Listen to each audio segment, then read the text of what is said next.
The Nigerian telecom sector has undergone growth in recent years. We have seen some tremendous growth being allocated to the telecom sector, especially during the COVID-19 era up until now. But how can that growth be sustained?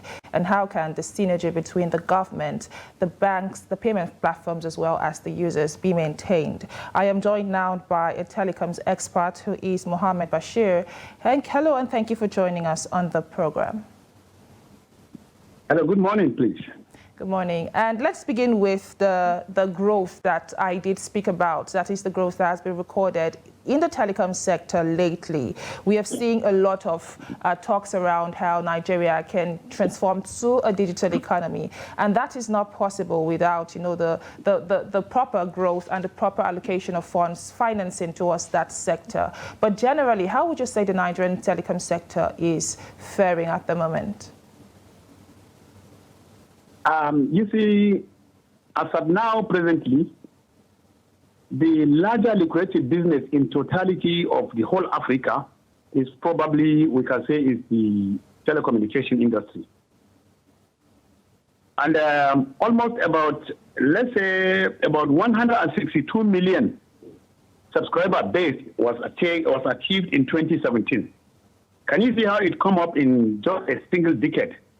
As of 2023, there are about 220 million subscribers across Nigeria. So there are about 220 million subscribers compared to the other network, let me say network backbone we're having, like say Nitel, where we have not more than 150,000 lines across the country. 600,000 across the country. If you share the whole of this totality into zones, you may find out some zones are ending up in just 44,000, 22,000, 64,000, and whatever. But now altogether, if you take a total statistics of the Nigerians, say we are paid at 250 million. So out of 250 million, only 30 million are left alone without telecommunication facility handy with them. Yeah, and this development really is being achieved. You see, can you see how the growth come up? In 2017, it was only 162 million. So in just 2 years, 2019, about 172 million. That is an increase of 10 million in not just 1/5 of a decade. 10 million are now on top. And this is so possible because of the major marketers, major subscribers, that is major PTOs, telephone operators in the country, are given the services where not everybody is satisfied. So you have to be looking from one network to another. That is from one subscriber to another, from one PTO to another, which really have to make it possible to at least have more than multiple lines for a particular subscriber. Like myself, I have about 3 lines, which I am definitely being counted in the total of 222 million. So you cannot say 222 million is the exact number of the subscribers. But as of now, the telcos are receiving from their statistics 222 million. So the growth is somehow good, but not all that good as we think. Let's talk about the revenue generation so far. We did hear from the Minister of Communications, Innovation and Digital Economy, the person of Bosun Tijani, where he announced plans to increase the annual net revenue of telecommunications sector between the years 2023 and 2027 by over 100%. How feasible is that projection? And are you seeing plans to ensure that that eventually comes to fruition? Well, you see, if this is to happen, definitely there are many people to suffer from this effect. As at some few years, let's say 5, 6 years before now, there are about 41 different revenues being paid by telcos to federal government coffers. But to this time around, they are paying about 52 different taxes and levies, which any increase to that will reflect on the poor masses at the rural areas. And besides that, not all services are better than one can appreciate. Sometimes you find out that you are in the course of your discussion with somebody on call, you just hear him, he has gone off, or you might have gone off. This is purely because of the poor coverage. So the poor at the receiving end who have not been rendered with the reasonable service are now made necessary to pay more, even for the poor services. So this is to tell you, say, the increase in that revenue, if you go to the telcos themselves, they will still complain about the different types of revenue they are paying, which was initially, as I said, 41 different revenues and levies, and now reached up to about 52 for different purposes, different reasons, different activities, which is definitely giving the telcos more necessity to increase their tariff on the end users. Still on telcos, like you've started talking on, we have seen a current rift between some telecommunication service providers, speaking of MTN and GLO. And this is not the first time. In the past, we've seen quite a number happen. But let's talk regarding the current one that is ongoing. And we've heard from Globacom, and they have denied owing MTN and any interconnect charges. But there has been a ruling by the NCC giving Globacom about 8 days to pay these monies to MTN. But let's hear from you as a telecom expert. What's your view on this rift, I should call it? You see, when you talk about interconnectivity between networks, it is the ability of a telco to handle calls from one platform, that is one telco, to another, using some particular features. These features must be a very dedicated connectivity, privately, fast, direct, and securely. Anything outside these templates, it is now not a proper interconnectivity. So the moment there is an interconnectivity bound between one telco to another, then there is definitely a charge resulting to that effect. It is just somebody boarding a car to Lagos, and he was dropped at Ibadan to join another car while he paid for Lagos, and instantly he was dropped in Ibadan, and they couldn't pay the other driver to reach him to Lagos. The moment there is call from MTN to any other network, forget about GLO, there must be a charge from that terminator network to the initiator network, which any failure to that will definitely cause many havocs. I read about this in some few days ago. It's like there has been an arrangement that the deduction of the surcharges will be done automatically. I don't know what retarded the effort of doing it, but initially it is something just negligible. This time around, it is up to 200 billion, which MTN decided even to block the interconnectivity between MTN and GLO. If this happens, it is definitely telling you that somebody from MTN cannot even talk to, be it business, social, or whatever activity, cannot have any relation with the other guy on GLO network. If this is done, definitely those are the rural area. There are some areas where you may find out that it is only GLO network that works. Some areas you will find out that it is only MTN network that works. Do you mean that for somebody using MTN and GLO in these different locations cannot communicate to each other?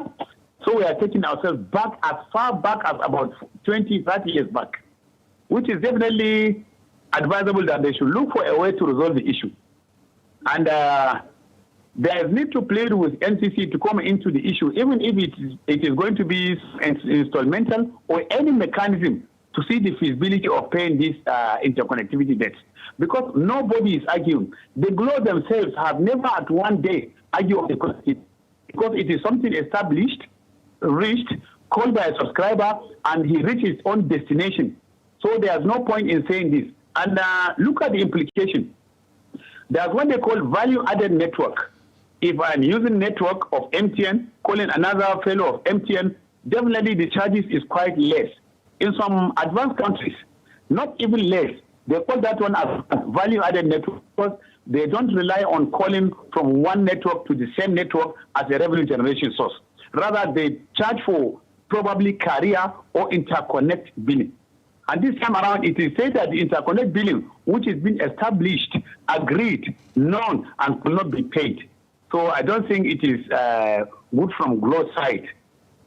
Well, unless they have a Moving forward, how can the synergy between these telecom providers be strengthened? I say this because this is not the first time we're seeing this playing out. There has been other rifts in the past between MTN and IHS, between MTN and the banks. There was a time where there was an issue regarding payments between MTN and the banks, and now MTN and GLO. It seems as though there is a lack of synergy between all these players in the telecom sector. But let's hear from you. How can we strengthen the synergy between these players? The synergy must warrant another fresh sitting down and face each other. Because as per the claim of MTN, about 200 billion are being owed by Globacom, which is still unsettled. So any issue without bringing out the issue of 200 billion is just like, say, weaving on lies on somebody's head. If you have lies and you weave it, you are definitely hiding out the lies for it to kill the person. So I see it is very much important for NCC to intervene. That is Federal Ministry of ICT Communication and whatever necessary for the regulatory issue to come in to see how feasible will the payment take place. Even if it means, as I said, installmentally. But anything negating this activity of sitting down is definitely going to result on the poor masses who are using the same line and who are using these telecoms to reach each other. Initially, you had talked about the broadband penetration so far as to how many Nigerians have access to, internet and all of that. The last time I checked, Nigeria had a broadband penetration rate of about 50%. And there are talks around bridging this gap regarding those with access to internet and those without. In the space of, I would say, 2 years, like the minister had given, what low-hanging fruit methodologies would you advise that they took to bridge this gap between those with internet and those without? Okay. If you talk about those with internet, let us even talk about the generation of the services, wireless services they are providing. As at probably this recent, let me say in some 2 years before now, the people using 3G are about 44%, although 3G is still okay, but not very much okay for internet services. Those with 4G are not up to even 10% of the total population of the subscriber base. Some are affected by the type of phone, probably by the economy, probably by the high rate of the data, probably by many other factors, which is best known with them. So, for me as an intruder, let me say intruder, because I don't know of the agreement, but I'm not an intruder in the telecommunication industry. So long as they want to increase the use of this, you see, initially we were using a wired type connection, wherever, but nowadays our facility could not be better served using wireless connection. Therefore, it is better to use wireless. So long as they will increase the services, the strength and the coverage of their wireless, there is need again to introduce the cyber security so as to avoid infiltration, interference, hacking, and whatever. The moment these are achieved, you may be surprised to hear one story. I was at the supermarket some day to buy some materials. When I asked to transfer the money, they said there has been hackers on this particular platform. So they don't want to go under this. If I have my card, I should give them. If I don't have, I should go away. You see, this is to tell you the lack of trust people may have on this platform. So this is very few from what I can hear. Some have done worse than this.